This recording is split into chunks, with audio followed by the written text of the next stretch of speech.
Hey, what's up? This is Patrick. Welcome to episode 45 of the Double ETF podcast, Everything Except the Football. I hope you guys are doing great. So today we have the year in review. It was an absolute blast to record this. I had Mutford, Nick Bambach, and Mike Drew with me. It was amazing. And you will notice that it is also more chaotic than usual. I left most of it in because it was also quite funny. I hope you enjoy listening to this as much as we did recording it. It was excellent. Please leave us a review on iTunes or wherever you listen to your podcasts, and you can subscribe as well. That's always a big help. If you want to drop us a line, you can do so at EETFpod on Twitter or EETFpodcast@gmail.com. And as always, shout out to the members of the Awesome Club. You know who you are. Thank you again. And that's it. I hope you enjoyed the year in review, and we will talk again soon. Thanks.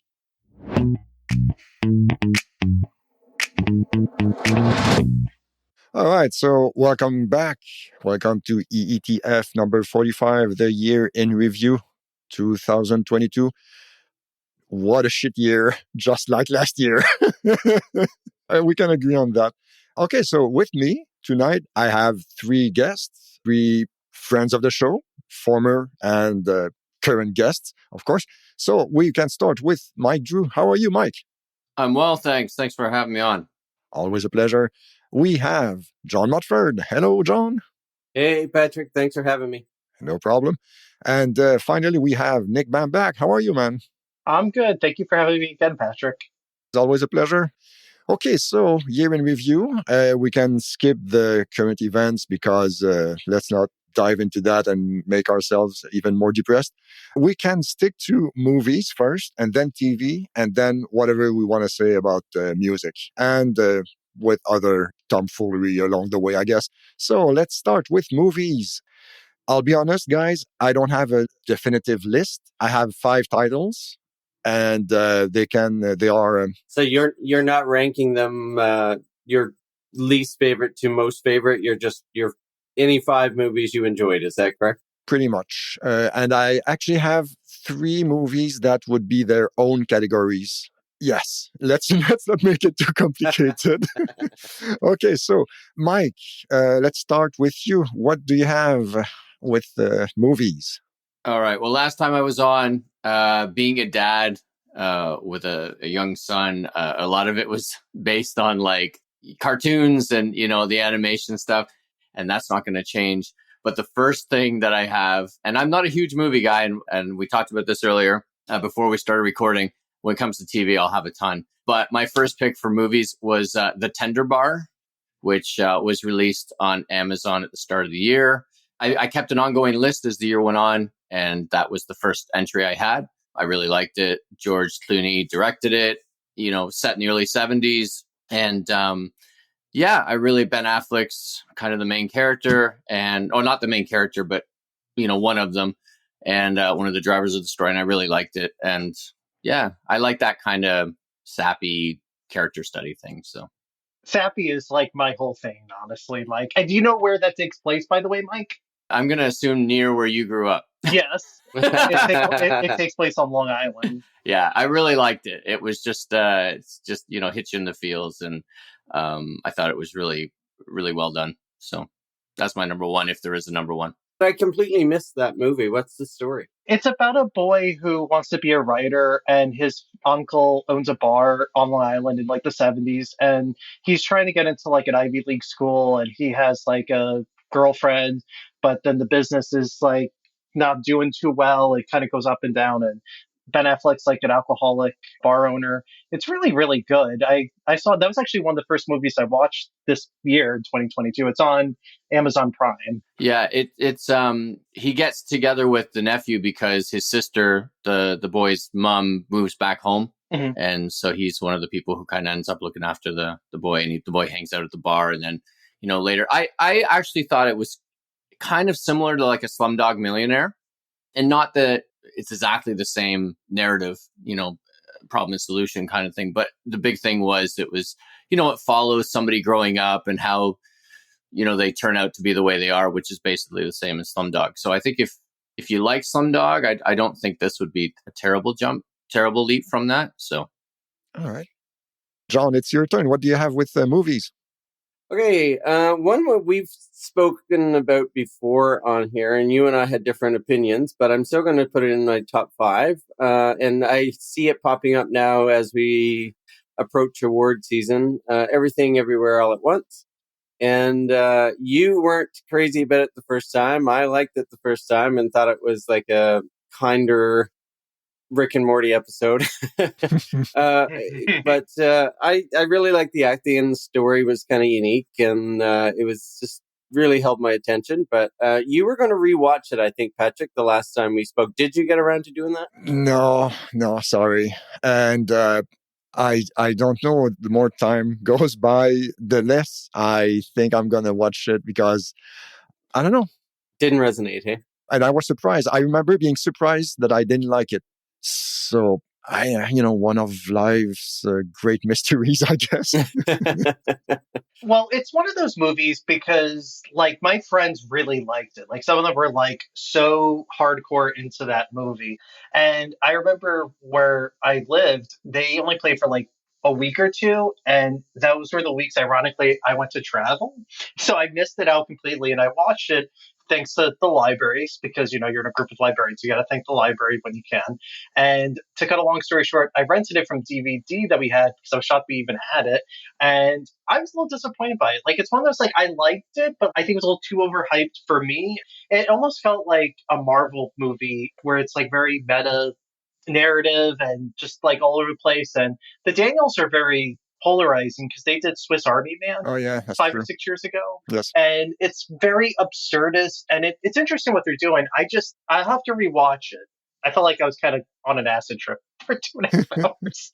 The Marvel connection is kind of a good one, because this is the same year, of course, that Into the Multiverse, the Doctor Strange movie, came out. And while I enjoyed that one, I don't think they did enough with that idea of a multiverse the way that Everything Everywhere All at Once did. So definitely it's in the public discussion right now, whether it's Marvel or not, this idea of other universes. And it appeals to me as just somebody who likes to reflect back on, well, what would have happened if I made this choice or that choice? And, so I like that whole concept. And there's humor and heart in this one too, for me.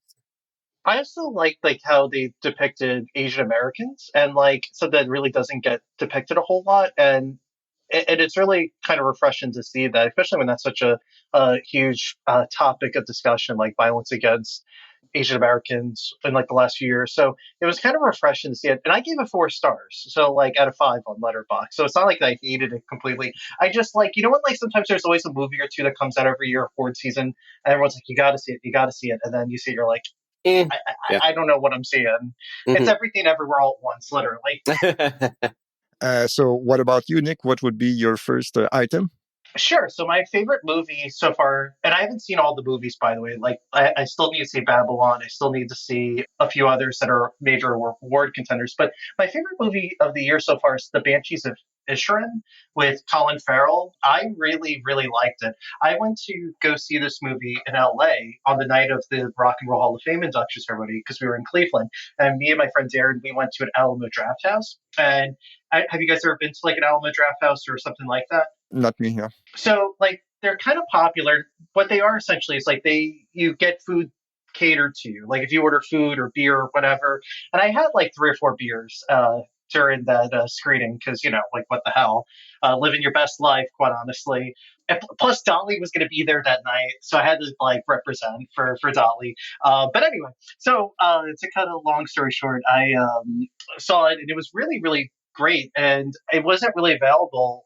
And we didn't know where it was going to be announced on HBO Max. So if you need to watch it, you could definitely see it there. I just liked it because it was one of those stories where, like, you didn't quite know where it was going. And I really like Martin McDowell, his movies, like In Bruges. And there's a few others I can't think of offhand. But I think it's the best performance that Colin Farrell and Brendan Gleeson has done, maybe ever.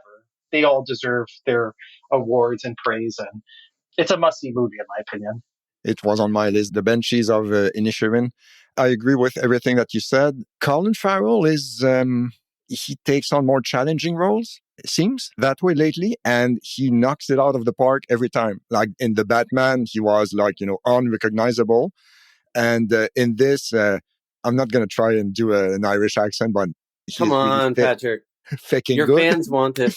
No, I can't. I can only do my own. And a really bad Sean Connery. Another thing that's interesting about this movie is you could interpret what's going on in several different ways because it takes place in 1923, I think, shortly after the Irish Civil War. Yep. And there could also be something that could be said about friendship in general for that movie. And performances are good across the board. And it's kind of also, I guess you could think that it talks a little bit about how shitty life is in a small place you cannot escape from, like that small island. And yeah, I really enjoyed it. And yeah. I think it's a perfect balance of comedy and drama that like it has a really good flow to it. And it kind of reminded me of like Irish literature of like the 20th century, kind of like James Joyce or like those types of writers where it had a really, I think, strong balance between the two. And I think that's a front runner for award season in the major categories. And I can easily see it winning like original screenplay. And I don't know about the other big ones, but I could definitely see this getting more and more praise as the months go on. Yeah. Really great movie. Yeah, I agree. And in Bruges, that you mentioned also, check it out. It's pretty good. All right, Drew, what do you have?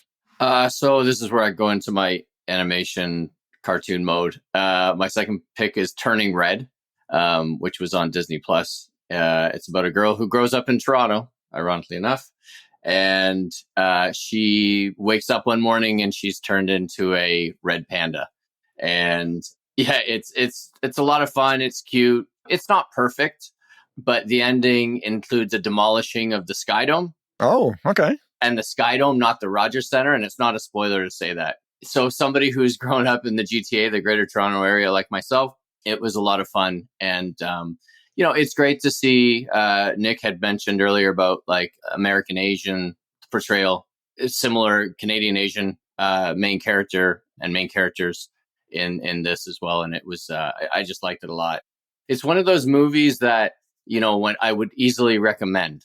Obviously, that's why we're on this podcast, right? So, it was fun. I liked it. Like I said, if I'm sitting watching it from a critique point of view, yeah, there was holes and there was flaws, but I'm sure my 10-year-old at the time didn't see them. So, yeah. Good enough. It was good. Yeah. So I liked it. It was fun. All right. John, what do you have? I'll preface this by saying I watched 150 horror movies this year. So there's Wow. going to be some horror movies in my top. And I'll go with The Menu, which might be my favorite movie of the year, period. Like horror or not. It's just one of the more unique ones I've seen. It's very stylish. The acting is out there. Premise, if you haven't seen it, it's a bunch of really, really rich people are gone to see the celebrity chef on an island and for a themed meal. And it takes some very interesting and dark twists. And it's a lot of fun, too. Especially if you're a foodie, you'll really appreciate the movie as well. Where can we watch that one? Is it only in theaters still?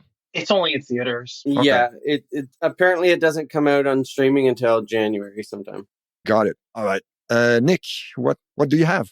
My next pick is actually one that I watched the other night, and that's the Glass Onion movie, the Knives Out sequel. I really enjoyed it. It's one that I think part of the reason why I liked the first one so much when it came out 3 years ago, because it was right before COVID, was that you saw it with an audience, and it's one of those like really good whodunit kind of mysteries like Agatha Christie. And I think this one I would have liked to have seen it with an audience because it's just so much fun. And even though Daniel Craig sounds like Foghorn Leghorn, like let's just be for real, like it's actually like kind of hilarious how he sounds. But Janelle Monáe is really excellent movie. The whole cast is really good, but I think she might get some serious Oscar buzz because she plays a dual role, not to spoil anything in the movie. Kate Hudson is so good in that too. Oh yeah.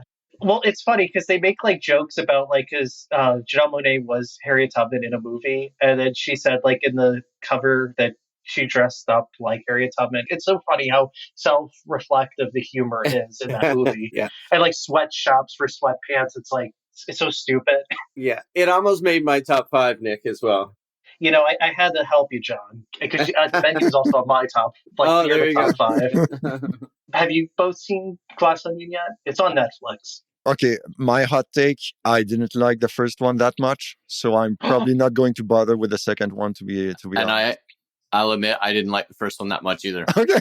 Oh my god, what is wrong with you people? Don't get in. I think I can tell you exactly why I didn't like the first one, because the thing is, in my opinion, again, I might be completely wrong, but with those whodunit thing is everyone is always like acting, like, overdoing it way too much, and it gets on my nerves really They fast. do that in this one too, I would Okay. say. So if the first one didn't appeal, you won't like this one either. I don't Yeah. See, think. this one was getting like it's really weird because I was reading about this that like some people like it has a really high score in like Rotten Tomatoes, and I hate Rotten Tomatoes by the way because I think you should just watch the damn movie and just enjoy it. But I think that it's weird like that has like such a high rating, but then a lot of critics on social media are like hated it, and I don't know, like all my friends seem to like it too. So like it's just a really weird movie that I think I don't know. That's why I think like if it was in an audience, maybe people would like it more, like in an actual movie theater. Yeah, that's a good point. But it's really good, and plus the title's a Beatles reference, so you know. Okay. So it's a lot of good music in it throughout too. There is, yeah. Besides Beatles, there's also a lot of Bowie in there too. Oh yeah. All right. Okay, so no, yes, that was my hot take for the week. But, okay, that's okay. All right, so my turn. I'm still processing that movie, even though I saw it like 2 weeks ago. It's Tar with Kate Blanchett. She is a high-profile conductor in a symphonic orchestra in Berlin, and there are a million ways to unpack that movie. It could be a movie about cancel culture, which makes it quite relevant nowadays. Kate Blanchett absolutely knocks it out of the park. She's been mentioned several times already as a potential Oscar winner for Best Actress. And it's directed by Todd Field, his first movie in 16 years. He directed Little Children, his last movie, with Jennifer Connelly and Patrick Wilson and Little Children. Excellent movie, by the way. And his previous movie, I think, was In the Bedroom with... Oh, that was Todd Field? Yes. Yes, with Tom... That's a great movie. Yeah, it's awesome. With Tom Wilkinson and Cece Spacek and Marisa Tomei. Excellent movie. So yeah, Tar, not going to say complicated movie, really, but what's going on could be interpreted in different ways. And if you read up on it afterwards, it makes you think. I'm doing such a terrible job of explaining those movies. Jesus. I'm not surprised to hear Kate Blanchett knocked it out of the park. She typically does. She's such a good actress. How many Oscars has she won? Anyone know? One. One for lead or supporting? I think it was lead. Oh, no, supporting because it was The Aviator. Okay, yeah, so she definitely should because she's so good. Oh yeah, she could do anything. Actually, no, she won. I'm sorry, she won two because Blue Jasmine. She won the Woody Allen movie right before the whole scandal. So I'm sorry, she has a lead actress for Blue Jasmine and then support actress for The Aviator. Nice. All right, so Mike, what do you have next? All right, this is my third and final movie. I know you guys will keep going. But this was another animated film called Luck, and it was on Disney Plus. No, it was on Apple. I apologize, Apple. It's about a woman who has kind of bad luck through her whole life. She finds a lucky penny. Needless to say, she loses the lucky penny, and she has to get it back, and she ends up in this whole mystical world, and it's actually really good. It's very sweet. And I've said this before to people, but like the older I get, I think John and I are going in opposite directions. He wants like the I want the sweet and kind, and he wants to go like who's getting slaughtered in this movie? Right? I really liked it. again, not without its flaws, but listen, you can't have an animated film without having John Ratzenberger doing one of the voice. He does. Simon Pegg's a voice. Who else was it? Jane Fonda's a voice. There's lots of people. I really liked it. And one of those movies too that, it's a good kind of fun family movie, but adults will get something out of it as well. Oh, all right. So, sorry, John, you were going to say? No, I was laughing at the bong noise in your background. Yeah, I knocked my mic with my watch like this. Jesus. Rough day at the office today. Oh my God. Wow. Okay. So, John, you're next. What do you have? Again, going with horror, I'll go with Smile. I don't know if you saw the trailers for it. The trailer made me sort of skeptical. I was on the fence, but I like a horror movie that can take something that's not typically a symbol for horror, like someone smiling, and actually make that creepy. And they do creepy really well. The whole movie is really off-putting, but it has genuine scares as well, and it deals a lot with trauma and things like that. And it's pulled off by a cast of people that largely I didn't recognize, or a couple actors that were, moderately recognizable. But it was just a really fun horror movie with genuine scares. It was one of the better ones this year for sure. I've heard about that movie, and correct me if I'm wrong, but one of the criticisms I've heard about it was it borrowed too much from other movies, other well-known horror movies.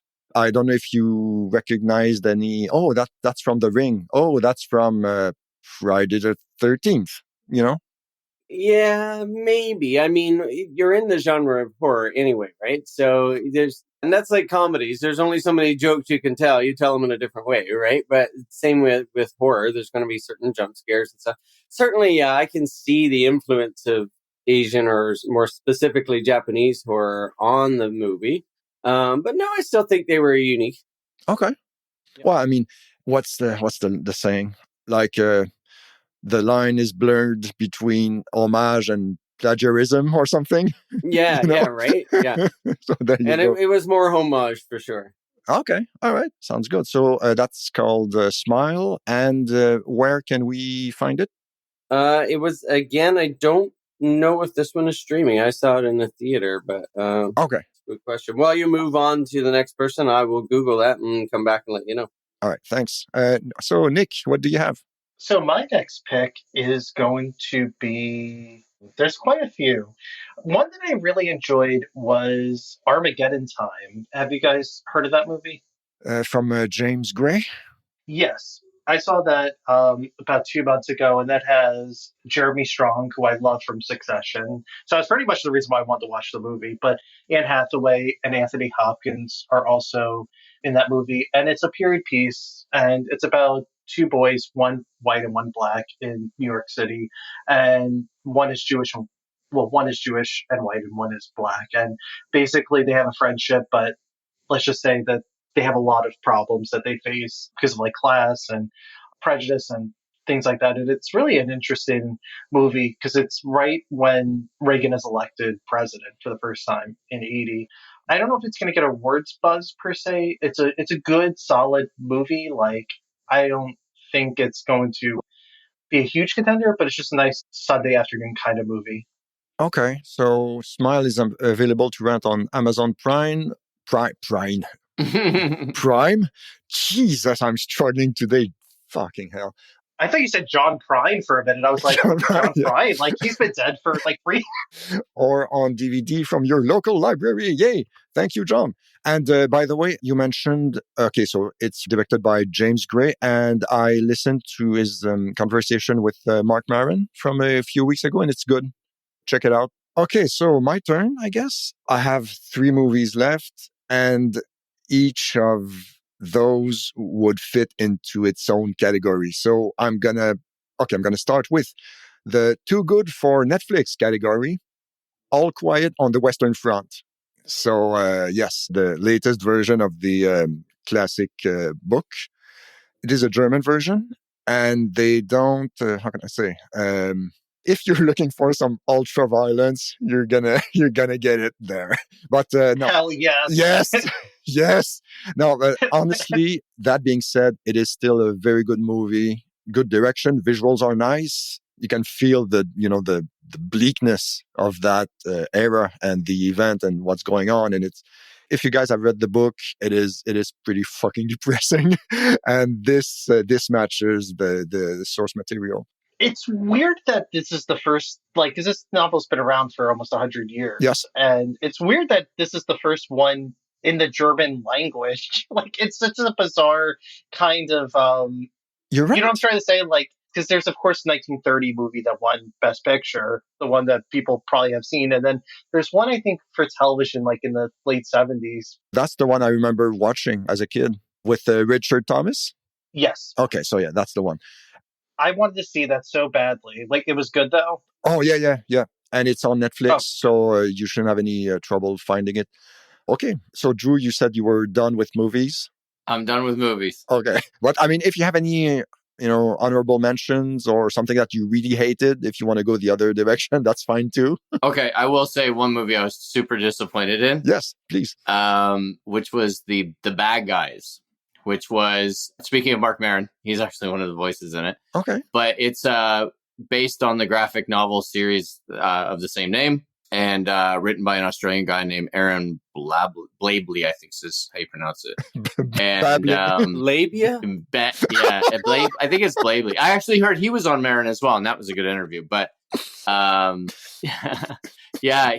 so that movie I was disappointed in it because I followed that graphic novel series since the start, and it's gotten very weird after about book 4 or 5. Good weird or bad weird? No, I put it this way: when I'm reading it, so as a librarian with students who kind of range from 4 or 5 years old, who those who are really early readers, and even they kind of liked it, up to 12, 13, 14-year-olds who would read them. I was kind of getting the same feedback from them with the books that come book 6, 7, whatever. It just started to get very strange. Some kept following on, and I kept reading them because they're a fun, fast read. But the books tend to have just animals as the characters. Okay. In the movie, they have humans as well. And I didn't think it worked. I think they tried to cram too much in. I think if they had stuck with the first book or two, the stories of the first 2 books as a film, it would have been great, but I just didn't like it. And I've talked to kids about it, and some of them really liked it, and they kind of like everything. It's kind of like candy, right? Good point. But there was a couple who said, I like the books better, and I do as well. So okay, all right. So John, what do you have? I'm going. So you mentioned All Quiet on the Western Front with a lot of graphic violence, so I'm going to go in that direction, less historically accurate, and go with Violent Night. Okay. So, that was such a freaking fun movie with David Harbour as Santa, who's kicking ass, but there's also heart in the movie, and it'll go into my annual Christmas rotation of movies. It's so fun, so violent, but so sweet. All right. That's on, is it on Netflix or Amazon? It just came out, so it just left theaters, and they rushed it into streaming. So you can rent it on Amazon and Apple TV. But now to rent it right now, it's like $25 or something Canadian. So I'm sure it'll go down, but yeah. Time to go tactical. That's a Violent Night for the wallet. Right, yeah. But it is so funny. It is so funny. Yeah. Oh, nice one. Oh, it was nice. It was nice. It keeps showing up on my, like when I turn on my TV, it's one of the things that comes up suggested for you, like every time I turn it on for like the last 2-3 weeks. Yeah. What does that say about you, Mike? I don't know. Drew, you said you like sweet stuff and I like the dark stuff. This one has both. So this might be the movie that unites us here. Listen, I'm waiting for Terrifier 2 to come up. Oh, yeah, you will not like Terrifier 2. Well, yeah, my horror days are long behind me. So, all right. What do you have, Nick? So my next choice was one that I saw on Paramount Plus earlier this week. It's a long story that I'll say, but Top Gun Maverick was such a fun movie. Honestly, I wish I saw it in the theaters, and there's a funny story behind that. So I want to try to go see it 3 times. Every time, and I went in May, June, and July, then I gave up because every time I went, it was always sold out. Hmm. Or they oversold it, and then I went to go see like Elvis or Lightyear or whatever else is playing. So then I was like, this movie escaped me went in its original release, and it's still playing. I think like where my parents are right now, honestly, they're still actually playing that movie. Like it's crazy. It's like one of the most profitable movies. It's only I think the second movie since the pandemic to get $1 billion like worldwide revenue. And it's like, is it going to change the world? No. But like, I think we need like a good action movie. And quite honestly, I really don't like Tom Cruise a ton. I think he's kind of whatever, but it's just a good time. It's a movie that actually is better than the original Top Gun. So I've never really liked the original Top Gun from '86, but this one was really good and I like enjoyed it. And I was like, shit, I should have saw this in theaters. It was actually the next movie I was going to mention. Oh, Yeah, damn it. there you go. Movies like this are the reason movie theaters still should exist, pretty much. Oh, yeah. Well, Tom Cruise wanted it in theaters only because they wanted it to be on Netflix or Bambach. Oh, yeah, that's true. Yes. And Tom Cruise was like, I refuse to do it. And like, no offense, like, how can you do Top Gun without Tom Cruise? He's like the movie star for that movie. Well, that was also one of the first main victims of the pandemic, wasn't it? Like it was supposed to be released and kept getting pushed back at the theaters anyway. So yeah, that's true. Yeah, it was done for at least a year or two. And, I feel like it's one of those movies that it makes you kind of appreciate movies, especially like, no offense, like a lot of movies are so dark and gloomy and depressing. And it's just nice to kind of have just a nice action thriller or movie. I don't know. And like some of the people I don't like I really don't like Miles Teller. He has like a punchable face, and so does Tom Cruise, I think. But no, they're really great at it, and like I really just enjoy the experience. Although on Paramount Plus, it's weird. I don't know if like you guys have this problem sometimes, like with streaming channels. It's really low the dialogue, and then it's like really high for the action scenes, and I can't think if that happens to me at the local cinemas, but it's just like it's irritating. Like you constantly have to like play seesaw with the remote with the volume button. Go ahead, Mike. Oh, I was just going to say, no, listen, I think it happens everywhere. And I always remember I took my grandfather years ago to see Pearl Harbor. Was it Pearl Harbor? The one with Ben Affleck? Ben Affleck, yeah. We took him to the movies to see it. And I'll never forget, like, the volume, the dialogue is fine. But every time something exploded, terrible movie, by the way, but every time something exploded, it like rattled, everywhere. And I just remember it was like, too bloody lewd. I'm like, I know. But, the actual dialogue was fine, but it was just Turn down your eating aid, Grandpa. Take it out, Grandpa, that hearing aid. That's a damn... He didn't even have one, but it was just so bad. It was just, yeah. So I know. So at home, even if you have a half-decent audio system, I mean, that's a complaint, I think. You hear that a lot. And I know that there's been manufacturers like Samsung or whatever, they'll have a special button that'll be like dialogue or voice or whatever they call it. But it's terrible. Usually it can be really bad. It's a good idea to have like a audio mode for dialogue heavy movies or, action heavy movies. And I'm kind of surprised that it's not a bigger thing because it should be like knowing how many movies are now mostly watched on, streaming platforms. I'm surprised that those platforms don't pay more attention to that aspect. Not to get techie, but it's that center channel is where your dialogue should be. Yes. But I think that they often try to, with 5.1 or 7.2 or whatever, it all becomes a bit of a mess, right? So yeah, it's unfortunate, but I think there's some processors that do it better than others. But yeah, I think if we're waiting for companies to do it, it's not going to happen because it's like when an ad comes on TV and it's all of a sudden way louder than the actual mix of the show. Or there's channels that are so low, and then there's you could put like out of 100, like 60 or 70, it's like you could barely hear it. I feel like that happens on Paramount Plus with my parents, and then also anything on YouTube or anything like that. But then there's some where, like Peacock, you have it on 10, and it's like, woo! It's like you're in Pearl Harbor watching it with Mike and his grandfather. You're just like, turn it down. Yeah. But Top Gun Maverick was a really great movie. It's actually one of my favorites of the year. That I had no expectations, and I just had a good time watching it. Just for the movie experience, even though I remember talking about it, I kind of rolled my eyes when I realized that they were not going to name the opposing force. We still don't know which country they are. Yeah, they didn't even say a country. Yeah, exactly. So I was saying, okay, this is kind of dumb, but purely as an experience, it is awesome. And I mean, I know, yeah, Tom Cruise, Scientology sucks, and we all know that, but for him to learn how to fly a plane and do those stunts, oh yeah, it's pretty amazing, to be quite honest.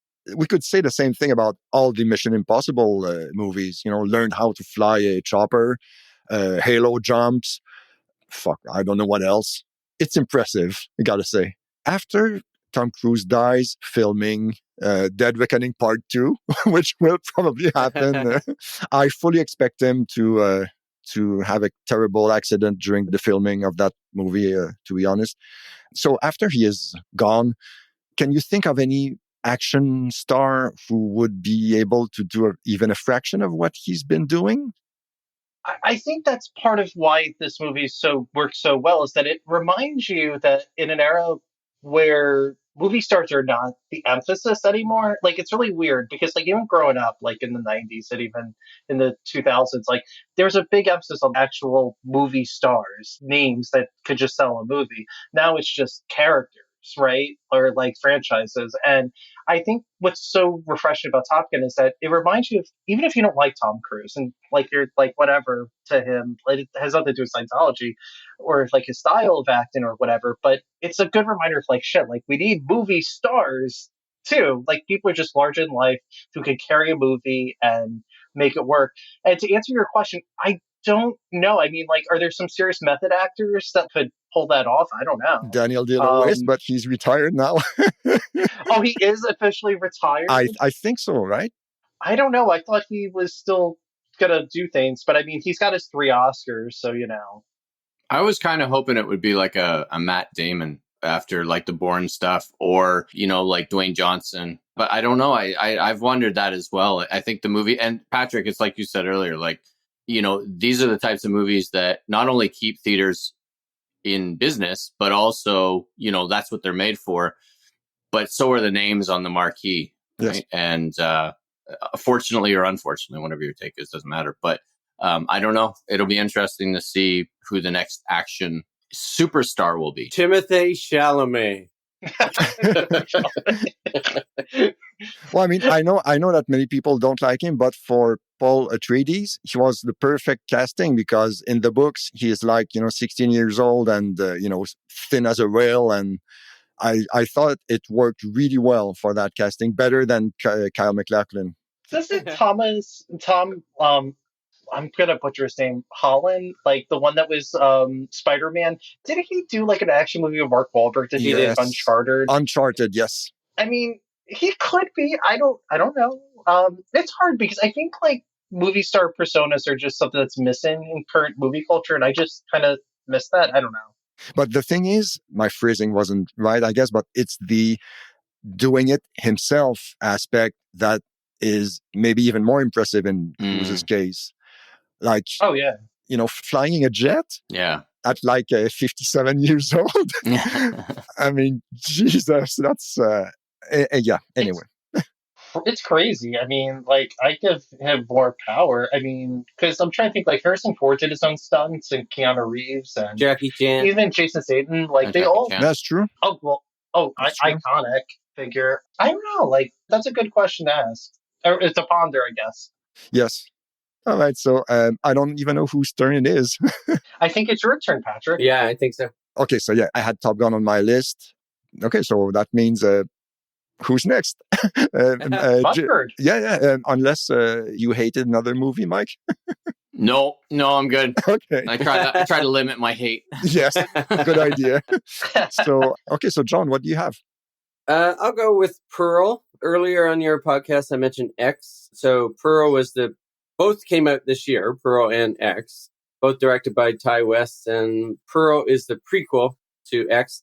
Two very different movies, but both starring Mia Goth as the main character. She plays different roles in each movie.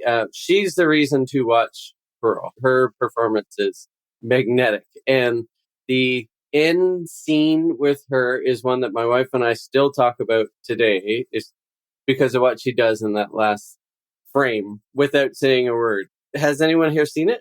Nope. No, it's on my watch list. You would know what I'm talking about with this, and she's just incredible. And I will be following her career based on Pearl for sure. Was it one of her first roles? No, she was in something with, I can't remember, with, I'm putting it on the spot, I'm sorry. yeah, who's the Just Do It guy, the douchey actor? Also, that narrows it down, the douchey actor. The guy with the paper bag over his face and said, "This is art," or something. What's his name? Oh, Shia LaBeouf. He was in Nymphomaniac. Yes, and okay. It's Lars von Trier, another douchebag who's really talented. Yes, so I think she was in that, right? She was also in Claire Denise's High Life. That was probably the first thing I remembered seeing her in. Yeah, she was like a model, right? Right, John? Yeah, she was. Yeah. But she's got the goods. I love that her first movie is Nymphomaniac. It can only go up from there.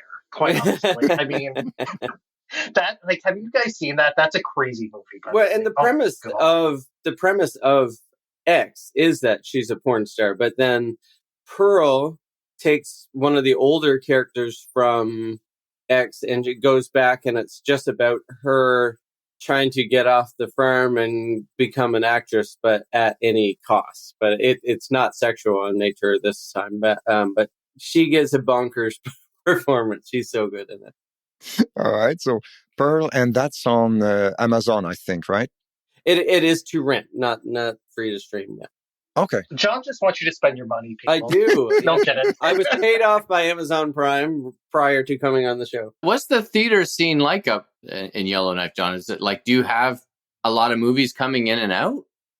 We get most of the big ones. We get changes every Friday, and we have 3 screens. So indie films, like most of the ones that we're talking about here that have been nominated for Oscars, like Terror and all that stuff, those are hit or miss, right? If we will get ones like that. To make money, of course, he would need to do more blockbuster type things. But towards Oscar season, he might bring back some of those and throw them in there. It's decent. Is he bringing in like the A24 stuff? Like he brought in this one, yeah. Right. He brought in Pearl and X, yeah. Nice. All right, Nick, your turn. Sure. So my next pick is Elvis. I saw that in theaters, and I know some people didn't like Baz Luhrmann's take on Elvis Presley, but I think you have to know what you're getting yourself into. Like, it's like you're not going to get a traditional biopic, especially about Elvis, because he did Moulin Rouge and The Great Gatsby and other movies like that. But I really enjoyed it. I thought Austin Butler gave, I think, maybe the best performance of the year. Like, you believe every second on screen that he is Elvis, and that's probably the reason to watch it. And that's on HBO Max. Even though I will say, Tom Hanks sucks as Colonel Parker. Like, it's really weird because you have like the best performance of the year and then maybe like the worst performance. So it's like a really interesting balance. But yeah, I really enjoyed Elvis, and I saw that in the theater when that came out, and it was just like, I was like, holy crap. Yeah. Thank you very much, Patrick. No, I'm kidding. It's another I almost considered for my top 5 as well, Nick. Although I'm more sympathetic to Tom Hanks acting in the movie than you are, but it almost made me love Tom Hanks. Yeah, he's like one of my favorites. Like, who doesn't like Tom Hanks? But it's like, it's weird. It's almost like Daniel Craig. Can you imagine if Daniel Craig from Knives Out, like Glass Onion, and Colonel Parker, like Tom Hanks, if they did a movie together? Oh my god, that would be like worlds collide. And sorry, but my webcam is blocking the view of the chat. John, you said it was Quebec. What? What was that in reference to? You asked who the unknown opponents were in Top Gun Maverick. I'm pretty sure it was Quebec. Oh shit! No, I feel bad for missing it because it's a really good joke. Oh Jesus! Okay. Those fucking Canadians don't get it. Yeah, we are like a pebble. Quebec is like a massive pebble in the Canadian shoe. We are not going away. All right. So my turn. This was from a category that I usually dislike section. Confess Fletch. I usually don't like comedies, but this was a very pleasant surprise. And I gotta say, I've never seen the original with Chevy Chase. Fletch, I've never seen it. Apparently, this version was closer to the book. It stars John Hamm as Fletch. And okay, maybe I have a weird taste in comedy or something. Maybe I'm dead inside or something, but I really liked it and I recommend it without any hesitation. 5 stars. Yes. I've not heard good things about this. I haven't either. seen I've it. not heard anything good about it. To No, be quite until honest. now. Maybe because they were comparing it to the original with Chevy Chase. Maybe. Yeah, that's the thing. I haven't seen that one, so I went in blind, and maybe that's what saved me or something. Mhm. But yeah, I don't know. I really liked it, and since I That's all didn't that have, matters. yeah, I guess. But since I didn't have anything to compare it with, maybe that's why I liked it. If there's Great. people listening right now, like taking notes, going, "Oh, they like this and that," and then they've seen that one, they're like, "Oh, they thought that sucked." Like, good thing that you kind of ended with that, or coming to the end with that. You're like, "Oh, I dismiss everything he said." Ignore that guy. Done. Greg Matola directed it, and he's from Long Island. He's actually from Dix Hill. So it's the greatest which is film like- ever. Is that what you're saying? he did do some movies I really love, like The Day Trippers from the 90s that has like a who's who of indie cinema. He's at Superbad, Adventureland. Like, he is a really good director, I think. So All right. I'll give it a try. I gotta support the Long Islanders, even if they, some questionable decisions making movies. Even though this is the second John Hamm movie, Patrick, because he was in Top Gun Maverick. So, Oh yeah, that's true. we're not even mentioning his progressive commercials with Flo or whatever. Let's not. I like the guy, but He's hamming it up. Whoa. There it is. There you go. Okay, so is that it for movies, or was there anything that? I just have 2 more. Yeah, and then please, I'll please. kind of. Oh, jeez. God damn it. To be fair, though, I have seen, 500 movies this year. That's like low compared to my friends. Because a lot of Jesus. times when I travel, like I watch on my iPad and time goes by fast, or I'm just bored. But I also read too and listen to music. So I don't want people to think I'm like a hermit or anything. That's more than one a day. I struggled to see like 5 this year. I know. How But many like, were I have porno? friends, like in all seriousness, that watch like 800, What's that? 900. What's that, Don? Sorry. I asked how many were pornos. Well, I can't give that number. I'll put it in the chat, and then Take it away No. from the 500. or no, this is the correct number. Nice.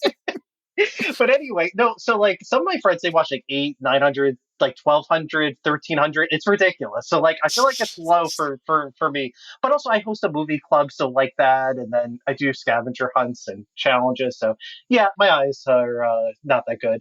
So the 2 movies I was going to mention were actually 2 polar opposite movies. First one is Till, about Emmett Till's murder in the 50s. That's a really good drama. I really enjoyed that one a lot. Very heavy movie, by the way, to see in theaters. And then Bros, the Billy Eichner, Luke McFarlane comedy.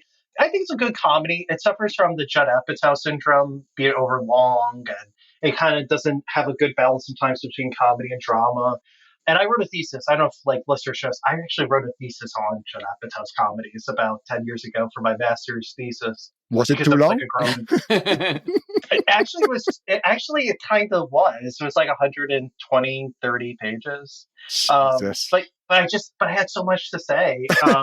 But it was just like, it was a really good movie, and I really enjoyed that, like the performances. And some of it didn't work for me, but I think it's a good film for the Westboro Baptist Church to protest. So, anything to like, get them pissed off is fine with me.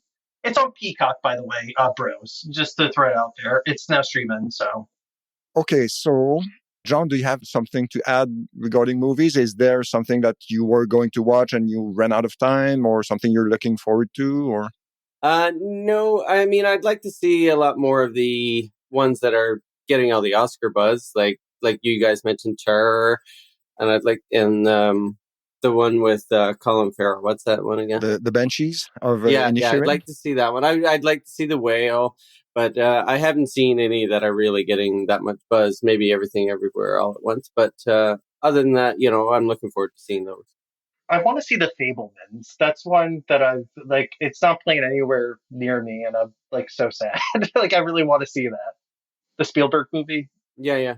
I need to find time to watch the Matilda musical, the Tim Minchin version, which is, I think it's either coming out this week or it's just come out, I don't know, on Netflix. If you know Tim Minchin, a Australian comedian, very clever, very witty, and it's a classic book and tale as well. So I'm looking forward to that. All right. Before we move on to TV, I got to ask you guys a question. You've probably seen the trailer from the next Indiana Jones movie. Mm-hmm. Can I ask what you guys thought of it, or you don't want to talk about it? Or I barely got through the last one, so we'll see. Okay. I don't have much to say. Fucking Shia LaBeouf ruins another film franchise. He's been referenced a few times today. Well, can I tell you guys a really funny story really No. quick? So for one of the scavenger hunts, I did... It's okay, Mutford. You're going to hear it anyway. For one of the scavenger hunts, you had to watch a movie, and I picked Honey Boy, which came out a few years ago. And I watched it on my birthday, by the way, when I did the Mood Age Daydream that Patrick was a guest on my show. I'm thinking it's a comedy. I didn't think anything of it. And it's basically a dramatization of his life as like a child actor. And it's like the most depressing thing ever. And I watched it on my birthday and I'm like, God damn it, Shia LaBeouf, you and your... And then you find that he like made up half of it. So you're like, and he like abused FKA twigs apparently, or like there's battery charges. I don't know what I got into with that movie. Yeah. Yeah. John, what did you think of the trailer? I'm going to say something blasphemous here, that I was never really into Indiana Jones. So I couldn't really care less about the new one coming out, but I also didn't care about the original. So whatever. No big loss, Yeah. pretty much. Yeah. Okay. Yeah. I know how iconic those movies were in the 80s. I get it. And I get why people who were loyal to those didn't like the last one and why they're really skeptical about the next one. But for me, it's just meh. To say the least, to be quite honest. I mean, when I realized that was that, my first thought was, who needs this? Who asked for this? Harrison Ford's wallet, I think. Yeah. Studios, because they need money. Yeah.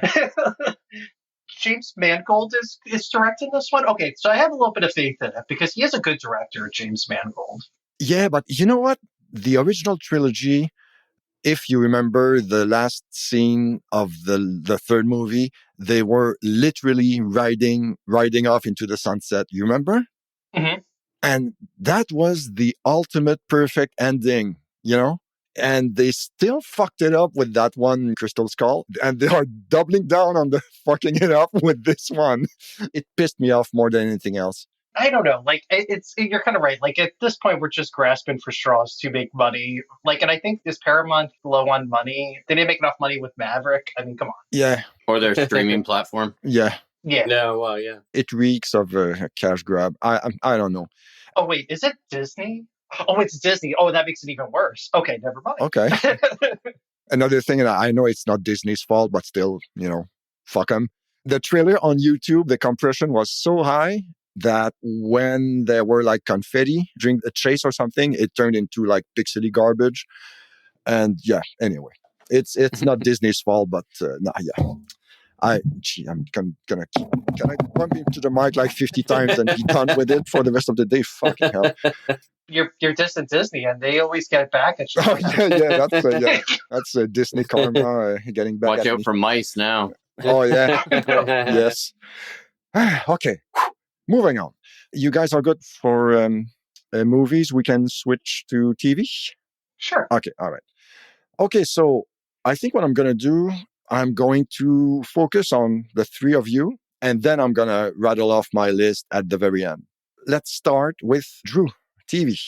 So my number one show this year was Minx, which is a HBO show that we got on Crave here up in Canada. Quick synopsis is that, what's her name? Ophelia, so bad with actress names, Lovabond, if I'm saying it correctly. She plays like a journalist who wants to start like a feminist magazine in the early 70s. And the only publisher that is showing an interest is an adult publisher. And the head of the adult publisher is Jake Johnson. I loved it. I love the whole series. I love all the characters. I love the way it played out. Unfortunately, I think it was this week, it was just announced that season 2 is almost done filming and HBO canceled it. So now, because it's almost in the can, though, there's hope that another streaming platform or somebody will come in and just scoop it up so they can finish it and then release it themselves. But because of that, it also said that series 1 was going to be pulled. So if you're interested in it, I would be watching it soon. But yeah, I really liked it. It's the show that stuck out to me. You know, I have a real hard time watching shows where I don't like somebody in it. I'm not saying they all have to be good people, but they have to have redeeming qualities. And, you know, just being set in the 70s and, you know, the music and it's just, I loved it. So that's my number one. Is it from a true story?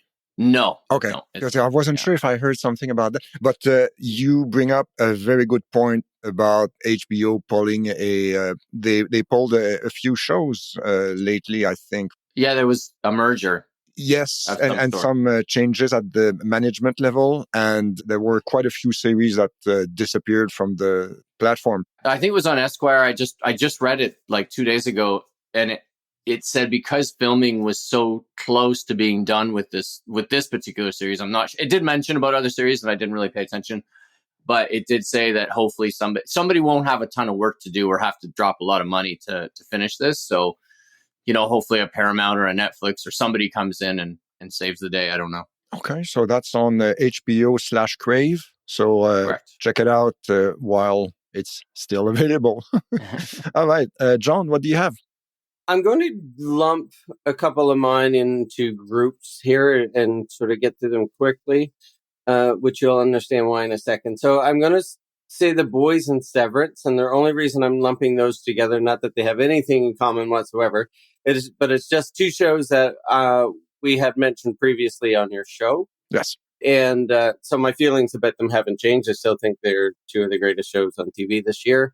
I know you and I didn't necessarily agree on the finale of The Boys, Patrick, but Severance, I'm looking forward to the second season of it. I think it was a slow burn for that show, and I really liked it. Really unique concept, and looking forward to the next season of both of those, actually. Good shot. And I agree, actually. I didn't like the finale, but I'm still looking forward to which direction they will take The Boys. And Severance was excellent. It's on my list, actually. Okay, so Nick? My first choice for TV is going to be The Bear. I really like that show. You guys talked about it before I watched it, and I wasn't sure what to expect, but I thought it was one of the best overall crafted shows of the year. And I don't know how they're going to approach season 2, but just really great characters, great story, and I really liked it. My TV club covered it earlier this year, and it was probably besides the next one that I'm going to pick, that I don't think you guys are going to pick, that was probably my other favorite show that I've watched this year. Had I thought of that while I was creating my list, it would have made my top 5 too, Nick. Yeah, The Bear was great. That's why we get along so well. Yeah. We think alike. It's on my list as well. All right, so Mike, what do you have next? I'm going to put two together here just, you know, to not bore people, because they're both kind of rom-com comedies, which I do like if they're well done. But one was called Starstruck. It was the second season of that, which was on HBO. Quick synopsis is that there's a Kiwi lady living in London, and she has a one-night stand with a guy, and it turns out he's a famous actor, even though she didn't know that. And then the other one is a new one. It's an Australian one called Colin from Accounts. That actually is getting a release here in Canada on City TV. So you can download that app and you'll be able to watch it. That's how I did it. Wink, wink. Of course. Yeah. So it's a good show. I'm actually only about 3/4 of the way through it. And unless it goes terribly wrong at the end, I'm sure it would have made my list anyway. It's Patrick Brommel, who did No Activity, the show No Activity, which was originally an Australian. It's about the two cops who basically sit in a car the entire episode. And then Normal cops then. yeah, they sit. They're on Stakeout, and I think there's 2 seasons. And then there was an American adaptation for it, and it was Will Ferrell and Will Ferrell was in the first season.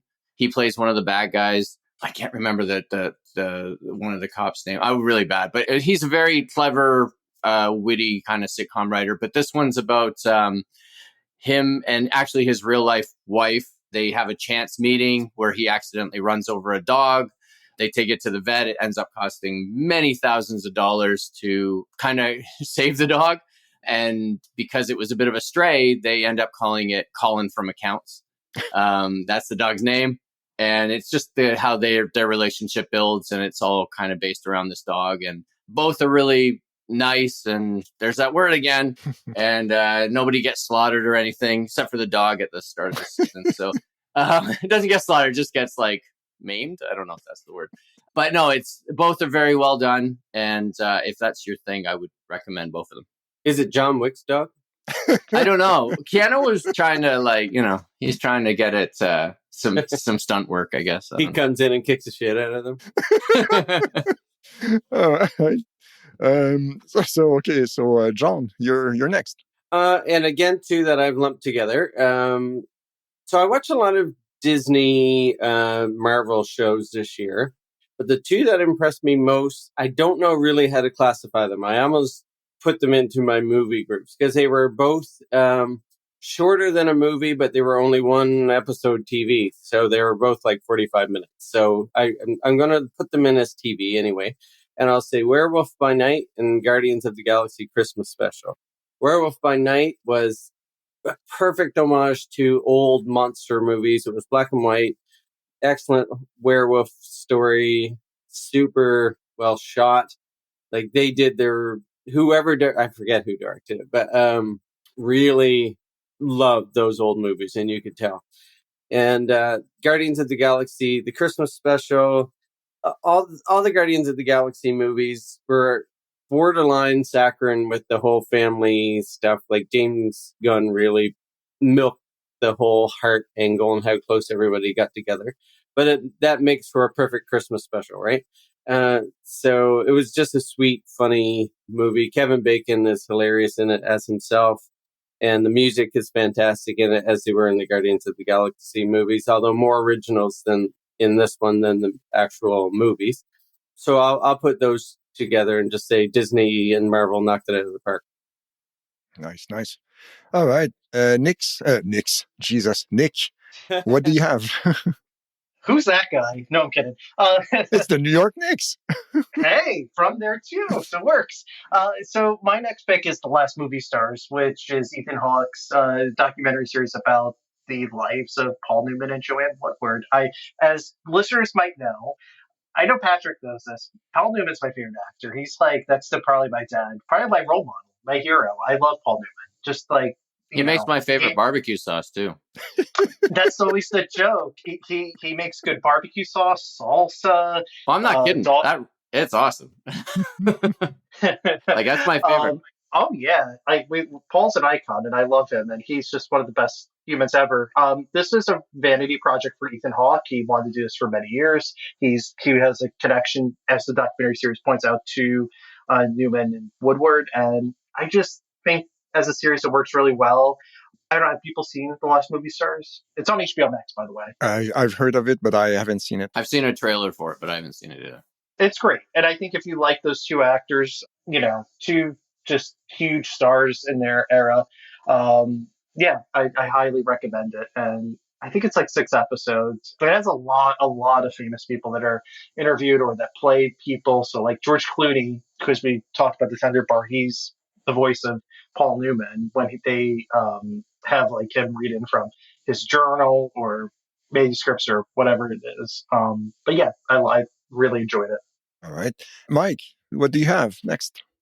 I'm going to go with a Canadian show here. Mutford may have seen it. It's called Son of a Critch. It was a Canadian CBC sitcom that was on earlier this year. It's based loosely on the life of Mark Critch, who's a Canadian comedian. He's a boy, I think about 12 years old, growing up in Newfoundland in the early 80s. And it was fun. I'll be honest, the first two episodes, I always try to support Canadian content. And the first two episodes, I was like, I'm not sure I'm going to make it. But by episode 3, it's very endearing. I'd almost say the main character is probably the weak point. And no offense to the young man who's portraying him. He's not the most likable character at times. And that almost detracts from the stories at times. But it's quirky, it's well written, and apparently season 2 is coming out in a few weeks as we record this. But yeah, it's fun. And by the end of the season, you've kind of, not only do you relate to some of the characters, it's a more challenging time, I think, especially on the East Coast than I think a lot of people realize. And it's just very endearing. And Malcolm McDowell plays his grandfather, and he's kind of the crusty old, but wise in his way. And I liked it. If you can get past the first 2 or 3 episodes, I think everybody will find something there. And it's one of those ones. I think last year I recommended Rosehaven as kind of a show that maybe families with older kids could watch together, or Kim's Convenience. I think this would be in that ballpark. If I can comment on that. So a friend of all of ours here, Karen Landry, also recommended this show to me. And knowing that I grew up in Newfoundland as well, she thought I would like it. And I've tried a couple episodes, and it's encouraging Drew to know that maybe if I get past the 2 first episodes, I'll like it. Right? Because I didn't really like the first 2. Shocked that Malcolm McDowell was in it, first of all. Yeah. But one thing, the main cast, their Newfoundland accents are so bad to me that it's not accurate at all. And it's such a shame to me that it throws me out of the reality of the show. Whereas all the supporting casts are locals that they've hired to act in this thing, and Mark Critch himself, whom I'm a fan of. So they have the accent down, but it's the main family, the core of the show. It throws me off so bad. I just couldn't deal with it. And including Malcolm McDowell, who's a fantastic actor, but I don't understand his presence in the show. And it's like a Newfoundland Wonder Years, right? Yeah. I would say. Yeah. And so, maybe hearing that it can, if you get past the first couple episodes, maybe I should give it another shot again. As you say, I would like to support a Canadian show, especially one set in Newfoundland. But as a Newfoundlander, I couldn't get behind it. Well, listen, I have 2 points. I mean, one, I'm not from the East Coast, so right. That doesn't. But it's no different than the show I brought up, Minx. The main character, although it's set in California, she's British, and her accent, the American or North American accent, is actually pretty good. That's not one of the, but I know exactly because, I've mentioned this before. My wife is English, and, I know enough of the dialects over there that when somebody puts on a British accent, a la Bridget Jones's Diary, or the opposite, a Brit's doing an American or a Canadian or whatever accent, that can take you away, especially if you're engrossed in that or, what have you. But no, in this, I don't have that connection. But I will also say this, and I still haven't done it, but this is kind of my thing with Schitt's Creek. I've had many people tell me, get past the first 2-3 episodes and then you're in. And I can see it because I've watched that first episode twice and I want to like it, but there's just something there.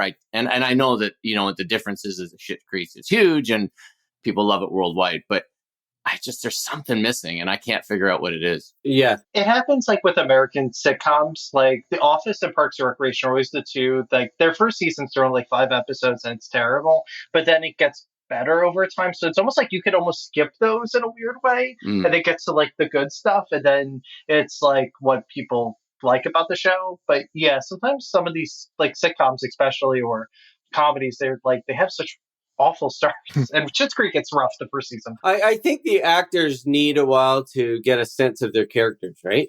John, sorry, I don't want to put you on the spot, but I have no idea what a Newfoundland accent sounds like. So can you give us an example or something?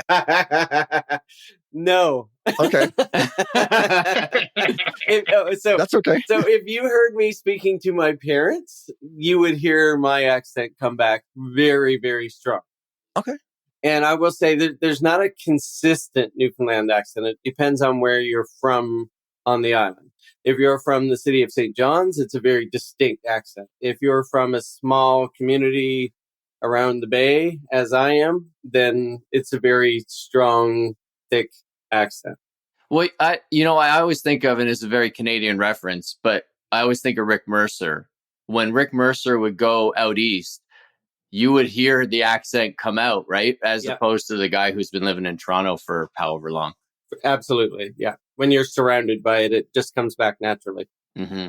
And the older generation specifically. My wife is not from Newfoundland. She's from Ontario. But when she would visit my grandparents, we would have an entire conversation and she would be lost. Like it was a different language. Yeah. Really? Yeah, that thick. Yeah. Jesus, okay. Wow. It's like us with French people almost. Oui. Wait, like, yeah. Oh. I had to throw in my bumpkin comment.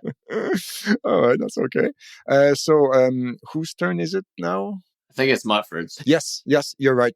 I'll go with Our Flag Means Death. It's on HBO. It's with Rhys Darby as the main character. If you watch Flight of the Conchords, he was their manager. Love Rhys.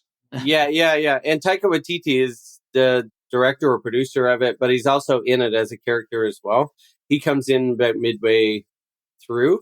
The premise of the show is that Rhys is a upper class, wealthy person who decides to give it all up to become a pirate. It's back in the days of pirates. And he's not very good at being a pirate.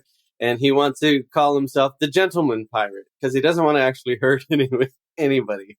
But the show takes some really weird twists. You never know what their main arc is going to be, but it's freaking hilarious. And it's very character-driven show. Yeah, all the characters are hilarious. You'll see a lot of other cameos from famous comedians and stuff pop up. But if you like What We Do in the Shadows and Flight of the Conchords, that sort of humor, you would like Our Flag Means Death.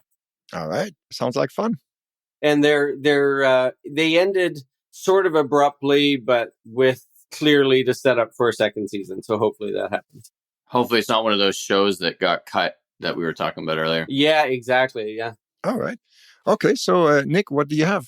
My next pick is season 3 of Barry, which is on HBO. And good choice. That is just one of the best shows of the decade and maybe all time. I just there's something really funny about it, but also very disturbing and dark, but I love everything about it. Bill Hader's excellent on the show, deserves every award, and also Henry Winkler, and it just has a great cast, great stories. You never know where it's going. Where the hell are they going for the 4th season? I don't know, right? That's mind-blowing. I don't know. But it gets better. That's the weird thing about the show. I don't know how it does it, where it just somehow progresses to be getting better and better over time. And I don't know. I love it. If you haven't watched the first 2 seasons, it's so good. And they're only 25 minutes each, so it's each episode, so amazing. It's really good. I agree. It was not on my list only because I forgot about it, but it's good. It's awesome. All right, Mike, do you have something next? Yeah, I got kind of 2 more, so I will just very quickly mention season 2 of Only Murders in the Building. Our friend Pat Francis tweeted once, if you don't like this, then you don't like joy. And it's just Steve Martin and Martin Short and, those 2 in particular. And listen, all 3 of them are amazing, but they just, as soon as they're on screen, I'm smiling. That's it. I love this show to bits. I think the 3 of them are the perfect casting Yeah, I don't have enough good things to say about this. I loved it. I'll let Nick take over. It's so friggin' good. That was my next pick because I was like, I don't know if anyone's gonna choose that. So Yeah, like, I loved it. Sorry, Nick. It's so no, good. never apologize. You guys have good taste, clearly, if you're agreeing with me. No, I'm kidding. No, it's such a good show because you don't have to think. It keeps you on your toes. And I'm sorry, but Steve Martin and Martin Short in the same thing together. It's just what more could you want? Especially Martin Short, who is like Yeah. hilarious in it as like the eccentric friend, and even Nathan Lane and Jane Lynch come in, and of course Selena Gomez is in the main cast. Selena Gomez is the perfect straight man. She absolutely is. Yeah. Yeah, she's so like I don't even know how to describe it because she rarely smiles or rarely laughs in the show, right? Like, Right. But I mean, the other two don't. Martin Short's constantly trying not to smile, I feel. Yeah. But she is. It is perfect. I don't know. And season 3 is coming, and I can't wait. And yeah, I'm not even a huge fan of Martin Short, to be honest, and I feel like a bad Canadian for saying that. But I feel he's perfect in this show, and I feel Steve Martin tempers down what I don't like about Martin Short. Like he reins him in just enough, so he's hilarious. 100%. Yeah. So, sorry, Nick, but so then my actual pick here too is, and now Patrick, I know you didn't care for this, was the season 2 of The Capture. Yeah, okay. Go on, please. I really liked season 1. Season 2, I liked probably more. I liked the fact that it was more contained within Britain. Last time, it's a British show, obviously, and it's a BBC, and apparently it's coming to Peacock this new season. That being said, like Ron Perlman, is still a main part of it, like the CIA and the Americans are still a big part of this. But I don't know. I was just intrigued at the end of every episode. This is one of the few shows I watched this year that in this realm that I couldn't wait to see what the next episode was going to add to the plot. Only Murders in the Building and the other shows I mentioned, they kind of more, I don't want to say they're standalone episodes, but I loved it and I want to see the next one. But I'm not like, oh, what's going to happen to this or that or this person? But The Capture, the second season of that, really did it for me. So sorry that you didn't like it. Actually, I gave it another try afterwards, and I finished season 2 2 weeks ago. I got into it. Yeah, eventually, yeah. And at the beginning of season 2, my biggest fear was that it would be more of the same, and it turned out not quite. So no, that's perfectly fine. And it wasn't on my list, but like if I had to number 6 to 10, it would be in that chunk. Definitely. But yeah, I second that recommendation. No. All right. Okay. So John, what do you have? That was it for me for TV because I grouped them in chunks. But yeah, I mean, hearing some of the ones that I should have suggested, like Barry or Only Murders in the Building, yeah, I would echo those thoughts for sure. Sounds good. Nick, do you have anything? That was it for TV for me. Okay. Well, I wanted to be last because everything on my list I mentioned already in previous episodes. So you're going to be like, okay, yeah. So Severance, already mentioned. The Bear, already mentioned. Slow Horses.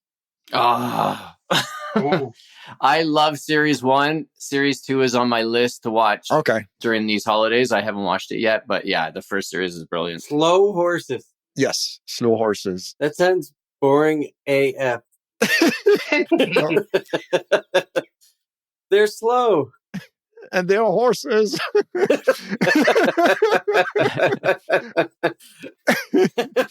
No, but I don't know if you guys remember the details, but it is a spy series with Gary Oldman as the boss of like a bunch of losers, pretty much. The ones who got kicked out of MI5 and MI6. Yeah, and he berates them and he treats them horribly, insults them in all kind of funny ways. And then does he jump on a horse and it trots away? Not in season 1. Sorry. I'm not sure. That's okay. Those beers are kicking in, right? That's okay. I've been there. That's fine. I'm not sure which network it's on, though. It's on Apple. Apple. Okay. Oh yeah, that's it. Yeah. I do like Gary Oldman, so I'm teasing it. He would sell me on the show for sure. And he steals every scene he's in. I like spy stuff to begin with, so this was right up my alley. Okay, so also This Is Going to Hurt with Ben Whishaw as a OBGYN in the UK. Not seen it yet, but I know what you're talking about. It's excellent. What's the genre? Is it drama, comedy? I'd say drama with a good amount of funny bits. Yeah. And I'm sorry, but I feel like the Brits do that better than anybody else. Yes, especially absolutely. Yeah. Like Ted Lasso and all those. Yeah. Absolutely. What else do I have?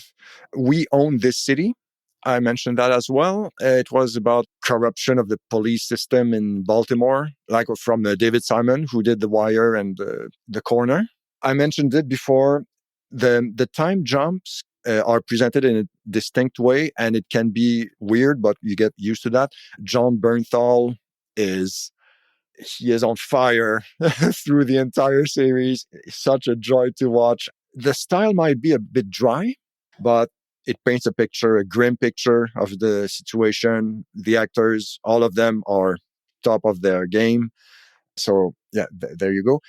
Okay, so one that I did not mention before, it would be on my list, I think, and it was a big surprise because I didn't expect much of it, is Andor, the Star Wars series from Tony Gilroy, who wrote and directed Michael Clayton, and he wrote the Jason Bourne trilogy, the first 3 movies. Think of it as like the French resistance during World War II. It's the same environment, like, people doing, back alley deals and trying to, not getting caught by the evil empire, the occupying force. And there is no Jedi, no Force, no midichlorians, none of that bullshit. It is really grounded as a Star Wars series, and I recommend it. And I was surprised because I remember shitting all over Obi-Wan Kenobi.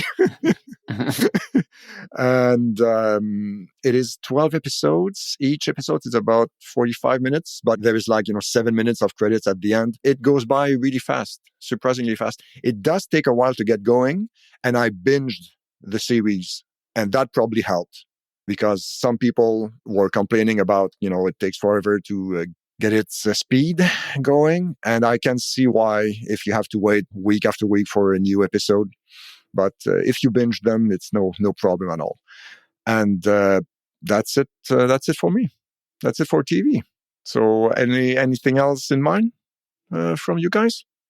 I mean, the only thing I will say is that for TV, we did for my TV club Under the Banner of Heaven, which I didn't really enjoy that much because that was the one with Andrew Garfield about the Mormon Church. Oh yeah, okay. I didn't care for that. Like some people, we had a mixed reaction from my TV group that meets every month or two, and yeah, it's like you needed a doctorate in Mormon history to understand because it splices it really weird. Has anyone else watched that show? No. Yeah, it's not that. It's long, it's dark, it's yeah. I will add 2 really quickly. One was at the start of the year, and I actually forgot until I just looked at my list, was the last series of Afterlife. I really like Ricky Gervais. That series was good, but because they're so quick and there's only 6 per season, I don't want to say it's forgettable, but it's I liked it and I would recommend it, especially if you hadn't seen any of the series. It can be quite dark. Obviously, this season ended on a real high, spoiler. And The Lincoln Lawyer. Oh, yeah. I watched that. I forgot about that one. That was good. Wasn't great. And the other one that I've just started, I just finished season 1, but season 2 came out this year, was Hacks. That's a great show. Yeah, which I love season 1, and I'm hoping season 2 is as good, if not better, but I can't comment on that yet. So, not to spoil anything, but I promise I won't. It's more of a road comedy. Okay. So if you kind of know about that, then you'll kind of, I think, get a kick out of it. Hex was really good though. That's a really strong series. Another one I'll mention really quick is Pam and Tommy was a really good miniseries as well. I want to watch that, but there's just something about, I think it's because I lived through it. Yeah. I mean, obviously I'm not part of it, but it's just But I saw it all play out in the tabloids, and Were you on the especially boat? being, yeah, listen, Oh, hello. But like I was a quote unquote rock journalist at the time, and just the amount of nonsense that I would hear about that stuff, and I just, I don't know if I want to relive it. that was a good show. And then for listeners, I don't remember when it came out. I didn't see season 2 of this, but The White Lotus season 1 was really, really great. But I think that was 2021. But 2022 had the second season. I'm Mm-hmm. going to watch that. And I highly recommend that series. It's just Well, Nick, you so can much fun. comment on that on next year's show that we watched a year late, and I'll do it on Hacks because they've already both been out. But that actually came out season 2. Oh, right. Yeah, I Hacks was did just as thinking, well. like, wait a second. Yeah. All right. John, did you have any honorable mentions or? I thought of it when Drew mentioned Afterlife, because we did like that show too, but sort of in the same vein, probably maybe not as intelligent as Afterlife, but still good, was Life After Beth with Amy Schumer. It's on the Disney Channel. Mm. But I can only handle some of those, which are comedies, which are with sort of a depressing arc, I guess, to it, or theme to it. They're good, but I can only handle them in small doses, because sometimes when you want a comedy, you just want a comedy, right? You don't want to have all these big feelings. And not to say that those big feelings are wrong or bad, but those are both very heavy shows that dealt with death. But still, Life After Beth Life and Beth was good as well. All right. Okay, so that's it for TV. We can move on to music if you guys are up for it. Mm-hmm. Yeah? Yeah. Okay. So do you want us just to do our list, or are we going round again? We can mix it up, because I admit I have nothing to add when it comes to music. Apologies. Okay, we can do a list this time. So, Mike, you would do your 1 to 5 in one go. I only asked because I remember last year, I think I was one of the few who had something to say. So Okay. So, yeah, we can start with you. No problem. Okay, I'll be really quick. So Frank Turner, who's a English singer-songwriter, had FTHC come out earlier in the year. Frank Turner has COVID. Does he? No, there you go. I don't know. No, FTHC. Yeah, I don't know. Let's tweet him and ask. Breaking news. Yes. Honestly, I don't know what it stands for. Frank Turner hardcore, I would imagine, because I think a lot of those kind of former hardcore kids would put HC at the end of stuff. So okay, all right, head coach. Yeah, head coach. There you go. Yeah, that record meant a ton to me this year. I'll just come out and say 2022 was a difficult year in my life. And, Frank Turner's not one to shy away from difficulty and the things that cause it, anxiety and depression and all these things. And that record's just, I'm sure it was written during COVID, because a lot of lyrics kind of relate to the circumstances of, being an artist and kind of not being able to do your art. And so that's probably my number one. Def Leppard released Diamond Star Halos, which I don't want to say it was a return to form, because I think every Def Leppard release, somebody says that, and I don't think this was. But the big thing for this record was that there was a bit of heaviness added again.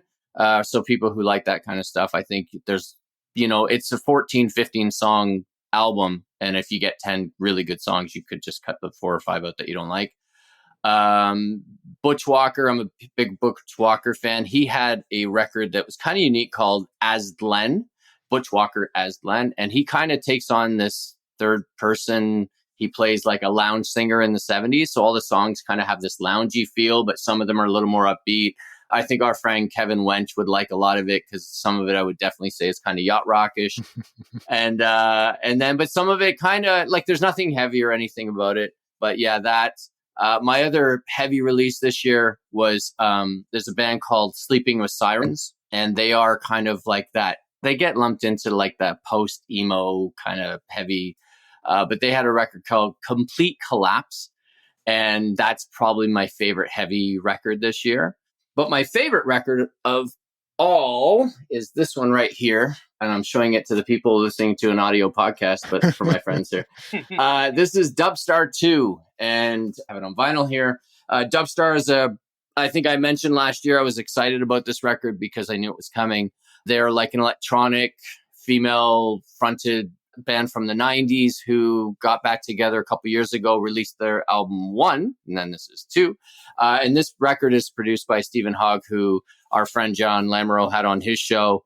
He's produced like Pet Shop Boys and stuff like that. And I think if you're a Pet Shop Boys fan, this record might be up your alley. I don't know. It's where it would be in 2022. I love everything about it. And it's probably the one record that I've listened to from start to finish more than any other this year. So I'll go with that. All right. Okay, John, what did anything stick in your mind when it comes to music this year? I'll go first with The Weeknd, Dawn FM. Got to represent the Canadians in my list somehow. And The Weeknd is somebody who I was never really into before this year. I don't know why I swayed on him, but now I even like his older stuff, which didn't appeal to me when it first came out. I guess I was just a late follower. Dawn FM is just a nice, kind of a groovy album with a lot of 70s AM sort of sounds influencing it. Jim Carrey does a lot of vocals, interludes on it. It's quite interesting. Jack White, Fear of the Dawn. I always loved Jack White's ability to find a catchy riff in noise somehow, and this was another great example of that. My daughter is really into Harry Styles, and I got into Harry's House. Just a top pop album, top to bottom. It's just so catchy and so groovy. Wet Leg, their self-titled album, just straight up rock. 2 females in the band. And first, this one was getting a lot of buzz in the first quarter of the year, I guess, or first third. And I couldn't really get into it. And the more I listened to it, the more it grew on me. And now, there's a couple songs on there that I could just throw in and listen to anytime. Last one, I will say Lizzo's special album. And I'm going to say I'm kind of cheating on this one because it's only the one song about damn time, which was a song that was just always sort of bopping around on the radio and I'm not paying attention to it. But it had a lot of personal meaning to me. My wife pointed out how applicable the lyrics were to me in my life right now, after coming out to her. And it really hits me, that song. So it's really that one. That song resonates with me now more than anything. And on that note, I will pass it over to Nick. Well, can I just add, like going back to your first pick about The Weeknd, and you're right about the Lizzo song. And you know what? I'll be honest, I love that song, but we have a pop station in Toronto that plays it probably every 3 songs. Yeah. So I'm just like, oh, enough. I get that, and I would be sick of it too. It was only when she pointed out the lyrics to me, and I was like, holy shit, this is my life in a song here. This is insane right now. So, no, it is. Yeah. It's awesome, and that's what the Frank Turner record was for me. So yeah, I totally understand. But just The Weeknd, the one thing I loved about that Weeknd record, Dawn FM, was it was a great stepping off point for kids, because that's, we're listening to it, but really, like, it's the younger generation, and we're like, that sounds like Michael Jackson, or that sounds like this, and then they're like, what's that, right? And then that's where you get the music fan who go back. That's how I learned about older musicians when I was that age, right? So I think that record's done a lot of good, and I love it for it. So, and I gotta say, Wet Leg, probably the worst name for a band. Right? Think of the t-shirts you can make. Oh man. No argument here. Yeah. All right. Okay. So thank you, John. Nick, what do you have? Dry arm. That's the side group for Wet Leg. So some of these were mentioned because Mutford and Drew are great. So I'll just say them really quick. Harry Styles, Harry's House. That's probably the best overall album of the year. I think it's just continuing the notion that he is one of the most important musicians of our time, and he's just getting better, I think, with every album. John mentioned Lizzo Special. I like Lizzo. I thought she was going to be a one album wonder, and she's proven to be a viable, long lasting pop star. So I'm like, you go, girl. You got to mention Beyonce, because anytime Beyonce does anything, it generates buzz. So um, her new album, I think it's Renaissance. Renaissance. Yeah. Thank you, John. I was kind of like, I almost said Renegade, and I was like, that's a Styx song. That's definitely not 2022. But that was I thought a good album. Another one that I'll mention is Steve Lacy, Gemini Rights. I thought that was a really strong album, and he had that song Bad Habit. That was a really big hit here in the States. Taylor Swift Midnights. Like, I love Taylor Swift. Midnight's just another good album. It's not one of my favorite Taylor Swift albums, but I enjoyed it. And then the last one, because they're one of my favorite bands of the 21st century, Arctic Monkeys. They had a new album out, and they're just another one that I just like everything they do. That's an album I got to check out more. I haven't given it enough time. Yeah, it's definitely worth it. I think like they're one of those bands where even like their lesser works, they still manage to make really great albums, and just a really great band that I think deserves more praise. That's one of those bands that have really been able to grow. I mean, if you listen back to their first record, like, it's a great record, but it's kids right at the time playing, the post Britpop kind of stuff, and now they're just they've grown a lot from that, which is amazing, because we don't unfortunately get that very often at this point in time with the way that music's distributed, etc. So definitely sounds good.